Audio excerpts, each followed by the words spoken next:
Pas situatës ku gati përfundoi me rrahje mes deputetit Nezir Kraki dhe analistit Parim Ulluri, nisën edhe statuset me gjuhë të urrëties ndaj televizionit të shtatë. Madje dhe zëvendës kryeministrja në detyrë Donika Gërvalla shkroi me këtë lloj fjalori. Këto etiketime jurisja e së drejtës së media, flutura akusare, i konsideron të papranueshme. Deklarata dhe sulmi i Gërvallës së mbrëm është nivel i ulët. Gjuha e përdorur nga Gërvalla është në fakt vazhdimsi e narratives kundër mediave, e cila bëhet për të fshehur të gjitha dështimet në qeverisje të cilat i ka pas ky pushtet.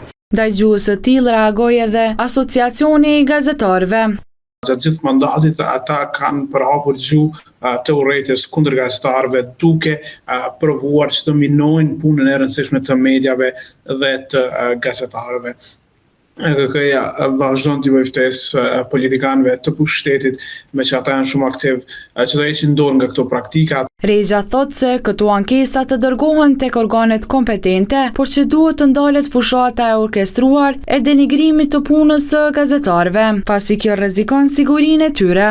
Dhe i ftojmë që ankesat e tyre të drejtojnë tek organet kompetente, që është KPM-ja për televizionet dhe Këshilli i Mediave të shkruara për portalet sa herë që kanë ankesa, por të heqin dorë nga fushatat e orkestruara të denigrimit të punës së gazetarëve, sepse ato me sirash rrezikojnë edhe sigurinë fizike të gazetarëve. Edhe raporti Progresit ka vënë pa problemet në fushën e lirisë së shprehjes. Vetëm gjatë periudhës së fundit janë regjistruar rreth 70 sulme fizike dhe verbale ndaj gazetarëve, përfshirë përdorimin e gjuhës ofenduese nga zyrtar të lartë, përfshirë edhe kryeministrin.